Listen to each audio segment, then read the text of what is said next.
বলো, কিছু বলো প্লিজ, চুপ করে থেকো না, কিছু একটা বলো। আজ সারা রাত আমি তোমার সাথে কথা বলতে চাই, please.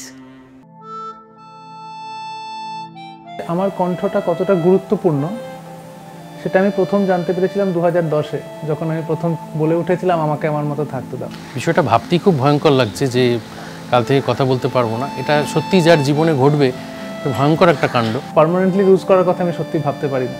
It will change everything for me. তাদের মানসিক অবস্থাটা যে কি টেরিবল হতে পারে সেটা এই প্রশ্নটা আসাতেই আই ক্যান অ্যাজিউম। সত্যি সত্যি এরকম দিন আমি কল্পনাও করতে চাই না। এটা ভাবতেই পারি না, মানুষের কণ্ঠ চলে যাওয়া, বিশেষ করে আমরা যারা এই প্রফেশনে আছি। তো একটা সাংঘাতিক রিয়াকশন হবে। আমরা তো এই কবিতা বা আবৃত্তি এই শিল্পটা নিয়ে বেঁচে আছি এবং এই স্বর নিয়ে বেঁচে আছি। কোনোদিন কোনো কারণে একটু গলা খারাপ হলেই ভীষণ ডিপ্রেসড লাগে, আপসেট লাগে। Voice is important for everything, সব কিছুর জন্যই। এটা শুধুমাত্র আমি একজন অভিনেতা হিসেবে বলবো না, যে কোনো মানুষের কণ্ঠ চলে যাওয়াটা ইজ রিয়েলি সত্যি এটার কোনো বিকল্প আছে বলে আমার মনে হয় না। মাথায় আকাশ ভেঙে পড়বে। তার কারণ গান গাইতে পারছি না, কথা বলতে পারছি না। এটা যদি এরকম অবস্থা কোনোদিন তৈরি হয় আমার কাছে, তো আমি ভেবেই দেখিনি এটা এত সহজভাবে আমার কাছে সবসময় সারা জীবন রয়েছে।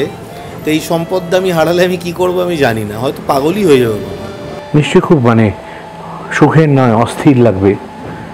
তখন বিকল্প খুঁজতে হবে গলা ছাড়া কথা বলবার, তখন বিকল্প খুঁজতে হবে চোখের ভাষায় কথা বলবার, কলমে কথা বলবার। আমি চেহারায় লোকের কাছে পরিচিত হওয়ার আগে আমার কণ্ঠস্বরটি পরিচিত হয়ে যায়, কারণ আমি রেডিওতে কাজ করা শুরু করেছিলাম। কিন্তু একটা মানুষ সে যদি তার নিজের বক্তব্য, নিজের কথা না জানাতে পারে, তার যদি কণ্ঠ রোধ হয়ে যায়, সেটাকে অন্যভাবে বাঁচিয়ে তুলতে হবে। ইটস ট্রু যে ভীষণ মন খারাপ হয়, ভীষণ আপসেট হয়ে যায়, কেননা এই কণ্ঠ দিয়েই তো মানুষের কাছে পৌঁছই। তাহলে এই যে আমাদের যে সংযোগ যোগসূত্র, এটা তো নষ্ট হয়ে যাবে।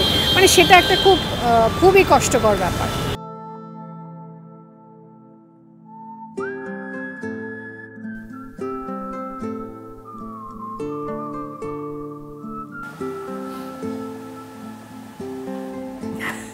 আমার ছেলে মেয়ে দুজনেই খুব ছোট, ওদেরকে হয়তো বলবো যে বেঁচে গেলে আর বকাঝকা খেতে হবে না। আমার পরিবারকে আমি অনেক কথা যেগুলো বলার ইচ্ছে থাকে, মৃত্যুর আগে যদি কিছু বলার থাকে, সেইভাবেই শেষ যদি কিছু বলার থাকে, সেই কথাগুলো আমি আমার পরিবারের লোকজনকেই বলবো, বিশেষ করে আমার স্বামীকে, আমার ছেলেকে। তাহলে আমি নিশ্চয়ই এমন কারোর সঙ্গে কথা বলবো যার প্রতি আমার কোনো দায়িত্ব আছে, যেমন ধরো আমার মা। তাই জন্য যদি সত্যি সত্যি কোনোদিন কণ্ঠ চলে যায়, শেষ কথা আমি বলতে চাই, আমাকে আমার মতো থাকতে দাও। যদি কথা বলার অবকাশ থাকে শেষবার, আমি নিশ্চয়ই চূর্ণীকে এবং উজানকেই বলবো আমার শেষ কথাগুলো। হাজবেন্ডকে আর নতুন করে কি বলবো আমি তোমায় ভীষণ ভালোবাসি। শেষ কথাটা আমি আমার মাকেই বলবো যে ভালো থেকো। আমার স্বামীকে আমি বলবো যে তুমি যেভাবে এত বছর আমার সাথে ছিলে, আমার পাশে ছিলে, সেভাবেই যেন থেকো। শিশু তো সব থেকে অসহায়, আমার মেয়ে সব থেকে ছোট, হয়তো তাকেই বলে যাব। এটা রবি ঠাকুরকেই বলবো, যার কবিতা ভালোবেসে এই পেশাতে আসা, এই নেশা যাকে কেন্দ্র করে, তাকেই বলবো। খুব ডিফিকাল্ট, তো এক হাতে বলবো যে আমি ভালোবাসি, তাদেরকে বলবো যে তোমাদের ভালোবাসি আমি।